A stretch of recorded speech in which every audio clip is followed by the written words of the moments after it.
Hey, what's up guys? Welcome back. And just when I came back home, I saw my Twitter feed blowing up with the news that Samsung has cancelled the Galaxy Note 21 series this year, which bummed me out so much. This is a bummer, man. That's a bummer. But after digging a lot into this topic, there actually is some hope, there actually is some good news for the Galaxy Note fanboys.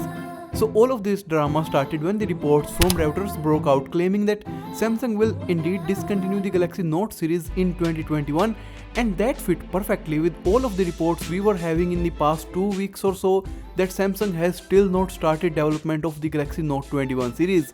And this was a huge heartbreak because after having used a Note now, I love it so much. But guys, I have good news. The Galaxy Note 21 isn't dead. Samsung will indeed be making a Galaxy Note phone in the year 2021, and they reportedly now have started developing the Galaxy Note 21. So rejoice you Note fans, the Note 20 will not be the last Note smartphone, but Note 21 might be the last.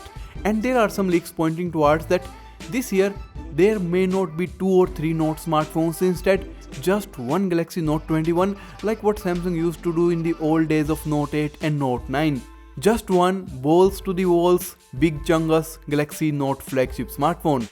After 2021, I think Note probably is going away because the Galaxy S21 has support for S Pen as we have confirmed, and the Galaxy Z Fold 3 will also likely have a S Pen built in with a space for the pen like the Note series.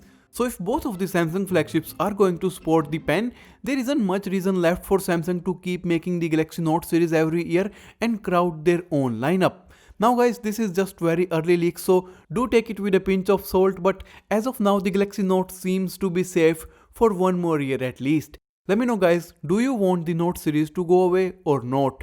I don't. I personally want the S series to go away and Note to stay, but maybe that isn't really a good idea for Samsung in the bigger picture. I will cover every new leak about the Galaxy Note 21, so subscribe to not miss out on that. One like equals one prayer for the Note, so smash the like button. You can also follow me over on Twitter, and guys, thanks a lot for watching.